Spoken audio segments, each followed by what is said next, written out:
जब आजकल मंदिर जी में हम या कोई और व्यक्ति दान आदि की बोली लेते हैं तो लोग कटाक्ष करते हैं कि इनके पास तो गलत तरीके से धन आ रहा है, और कुछ लोग ऐसा बोलते हैं कि मंदिर में बहुत पैसा है, दान देने की क्या आवश्यकता है।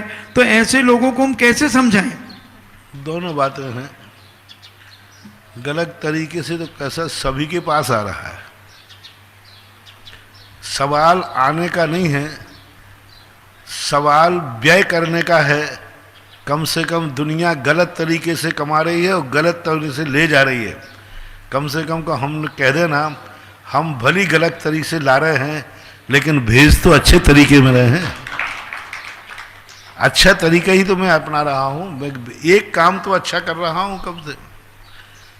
और जो दान नहीं देते हैं वे आय तो गलत तरीके से कर ही रहे हैं और व्यय भी गलत कार्यों में ही जा रहा है। संसार में कोई भी धन होता है उसमें आरंभ और परिग्रह तो करना ही पड़ता है, बिना आरंभ परिग्रह के धन नहीं आ सकता। तो जैनाचार्यों ने आय पर ज्यादा जोर नहीं दिया, सबसे ज्यादा जोर दिया व्यय पर।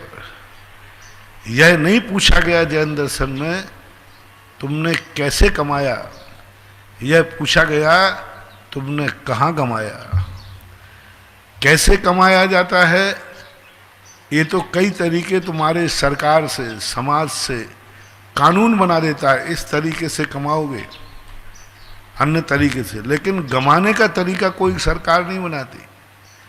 इसलिए दूसरा, मंदिर में पैसा है या नहीं है यह सवाल नहीं है। मैं आपसे पूछता हूं कि ये प्रश्न आप लोग अपनी जिंदगी में गृहस्थ में क्यों नहीं उठाते?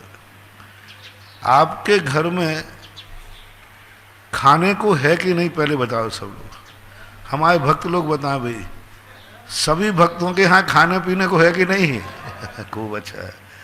सबके पर मकान भी है, बाल बच्चे अच्छे पढ़ रहे कि नहीं? सब। फिर क्यों कमा रहे हो? क्यों कमा रहे हो? 90% लोगों जीवन में कोई कमाए नहीं तो आराम से जिंदगी चल सकती है। फिर भी नीति क्या कहती है कि यदि कमाने का मौका मिले तो कमाना छोड़ो मत, क्योंकि कमाने का तरीका सीमित हो सकता है, गमाने में तो क्या लगना है। एक रात में कमाया नहीं जा सकता, लेकिन एक रात में गमाया जा सकता है। पांडवों ने इतने दिनों में इंद्रप्रस्थ बनाया और एक रात में क्या हो गया, सब लगा। इसलिए कहा जाता है कमाने का मौका मिले तो चूकना नहीं चाहिए। ये नहीं सोचना चाहिए, बनिया कभी ये नहीं सोचता है अब कमा के मैं क्या करूंगा। वो कहता है कमाने का मौका मिल रहा है कमाओ, तो करोगे क्या? वो करने के लिए कोई ज्यादा सोचने की, जिस दिन एक ही दिन सोच लूंगा, यदि किसी दिन दिमाग बिगड़ गया तो जुआ पर लगा दूंगा, और महाराज जैसे गुरुजी मिल गए तो 1400 में लगा दूंगा। करना ही एक दिन में लगाने में देर क्या लगे। यदि अच्छा निमित्त मिल गया तो एक दिन में ही ऐसा काम कर दूंगा कि अमर हो जाऊंगा, और कोई बुरा निमित्त मिल गया तो एक दिन में ही सब स्वाहा कर दूंगा। इसलिए दान देते समय क्षेत्रों पर है, हमें इससे क्या लेना देना है।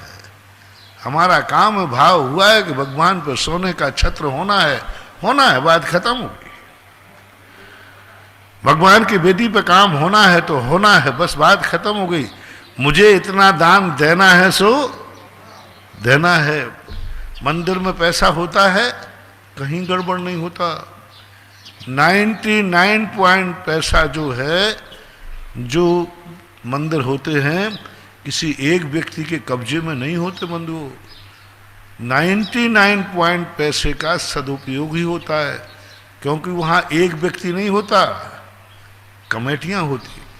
अब एकाध कोई अपवाद होना अलग चीज है। देखो वो तो संसार है, जिस दुकान पर तुम बैठते हो तुम्हारे आंखों के सामने ही मुनीम इधर उधर कर लेता है।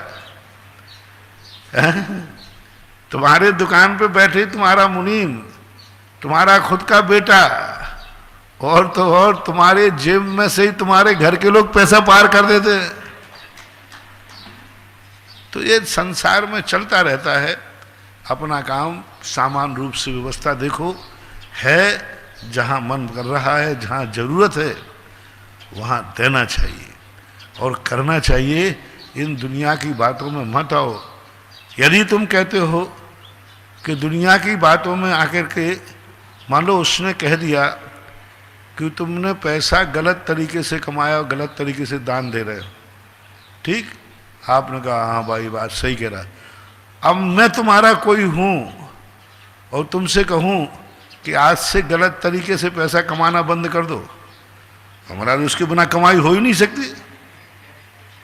तो ऐसी बात नहीं है, सब संसार है, चलता रहा है, चलता रहने दो।